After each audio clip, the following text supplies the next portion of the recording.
حضرت امام حسین تشریف لائے، بچوں سمیت آئے۔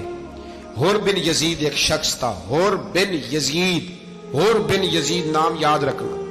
حور بن یزید ایک مختصر سا لشکر لے کے اس نے امام حسین کو ایک جگہ پہ روکا، پھر دوسری جگہ پہ روکا، بالآخر تیسری جگہ پہ روکا تو امام حسین نے فرمایا جگہ کون سی ہے؟ کہا حضور کرب و بلا۔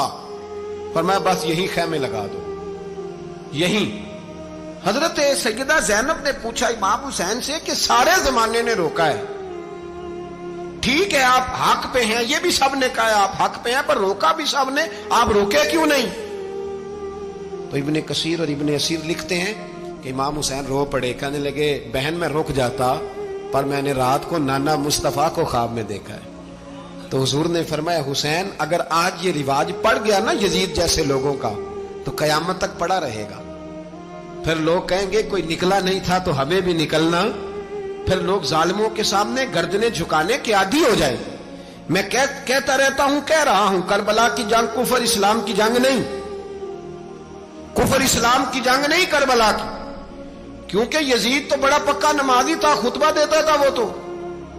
جب امام حسین رضی اللہ تعالیٰ عنہ نے کربلا کے میدان میں جمعے کا دن تھا تو یزید کے سامنے کو بات کرنی شروع کی، عمر بن سعد کے سامنے، تو عمر بن سعد کہنے لگا حسین زیادہ باتیں نہ کر، ہمارا جمعہ لیٹ ہو رہا ہے، جنگ کے لیے تیار ہو، فٹافٹ آ، اہل بیت نبوت کو قتل کریں گے اور قتل کے بعد پھر نماز پڑھیں گے اور پھر کہیں گے اللہم صلی علی محمد وعلی آل محمد، اسی نماز میں پھر درود بھی پڑھیں گے۔ یہ کیسا مرتبہ ہے، کیسا انداز ہے، دوستی قاتل سے بھی مقتول سے یارانہ بھی۔ حور بن یزید امام حسین سے کہنے لگا مجھے حکم ہے آپ کو روکنے کا، آپ آگے نہیں جا سکتے۔ امام صاحب نے فرمایا وجہ؟ زمین اللہ کی ہے۔ اس نے کہا آپ بیعت نہیں کر رہے، یزید کی حالات آپ کے حق میں درست نہیں ہیں، آپ نہیں جائیں گے۔ امام روک گئے۔ ظہر کی نماز کا وقت ہوا تو حضرت علی اکبر امام حسین کے بڑے صاحبزادے انہوں نے اذان ظہر پڑھی تو حور بن یزید کے لشکر نے امام حسین کے پیچھے نماز ادا کی۔ کہا بھئی تم مقابلے میں آئے ہو، نماز پیچھے پڑھتے ہو؟ کہا حضور مقابلہ تو تلواروں سے کر رہے ہیں پر ہمارا دل تو مانتا ہے نا کہ مصطفیٰ کا نواسہ بڑی شان والا ہے۔ حور بن یزید نے 3 نمازیں لشکر سمیت امام حسین کے پیچھے پڑھی ہیں، 3 نمازیں، ظہر اثر اور مغرب۔ پھر امام حسین کے سامنے شرائط پیش کی کہ آپ کو یہاں گھیر لیا گیا ہے، یہاں آپ بیعت کریں گے، یہاں آپ جنگ کریں گے، 2 ہی باتیں۔ امام حسین نے فرمایا نہیں بھائی بیعت تو میں نہیں کرتا، اس کے علاوہ تم جو کہتے ہو میں کرنے کو تیار ہوں۔ اس نے خط لکھا، عبید اللہ ابن زیاد کو ایک بندہ دوڑایا پیچھے، کوفے چند میل پہ کوفہ تھا، کہا وہ نہیں مان رہے، کیا کرنا ہے؟ تو حسین ابن علی ہے، میں زیادہ دیر انہیں روک بھی نہیں سکتا۔ انہوں نے پیغام دیا حور بن یزید کو کہ کرنا کچھ بھی نہیں، ان کا پانی بند کر دو، بلیک میل کرو، کھانا پانی نہیں ملے گا، چھوٹے چھوٹے بچے ہیں، خود ہی مان جائیں گے۔ حضرت امام علی مقام کے بارے میں حور کے پاس جب یہ پیغام آیا تو حور کہنے لگا میری طبیعت نہیں مانتی حسین پر پانی بند کروں، دل نہیں مانتا۔ جب یہ لفظ کہے نا دوبارہ تو پھر عبید اللہ ابن زیاد نے عمر بن سعد کو 10,000 آدمی دے کے بھیجا، کہا حور بن یزید لچک دکھا رہا ہے حسین کے حق میں۔ ایک رے کا علاقہ تھا، بڑی وہاں فصل ہوتی تھی، لوگ کوشش کرتے تھے وہاں کا گورنر بننے کی، کوشش کرتے تھے۔ تو عبید اللہ ابن زیاد کہنے لگا تمہیں رے کی گورنری ملے گی، سب سے سرسبز و شاداب علاقہ، تمہیں وہاں کا گورنر بنایا جائے گا اگر حسین کے خلاف لڑو گے۔ یہ اتنی زبردست ہوتی ہیں گورنریاں کہ گورنریوں کے لیے لوگ نسل رسول کے خلاف بھی نکل آتے ہیں، یہ اتنی تگڑی ہوتی ہیں، اتنی جلدی وفاداریاں بدلتی ہیں۔ امام حسین کو روک لیا گیا، عمر بن سعد نے روک لیا۔ 1 محرم کو امام آئے، 7 محرم تا روکا گیا، 7 محرم کو پانی بند کر دیا۔ جانور پانی پیتے تھے، گھوڑے پیتے تھے، کتے پیتے تھے، لیکن مصطفیٰ کے گھرانے کو پانی پینے کی اجازت، 3 دن تک پانی بند رہا۔ 9 محرم کو عمر بن سعد نے اور لوگ بلائے۔ شمر ایک بڑا سخت آدمی تھا، سنگ دل بدبخت، جس نے حضرت علی اصغر کے گلے پر تیر مارا تھا، وہ اور لشکر لے کے آیا۔ رات کو کہنے لگا امام حسین رضی اللہ تعالیٰ عنہ سے کہ بس بڑا ہو گیا، یہ 9-10 محرم کی درمیانی رات، یا آپ جنگ کریں گے یا آپ بیعت کریں گے، 2 ہی باتیں۔ امام حسین اندر گئے، سیدہ زینب سے مشورہ کیا، باہر آئے، فرمایا بات وہی ہے جو پہلے دن والی ہے۔ او بھائی بچے ساتھ ہو،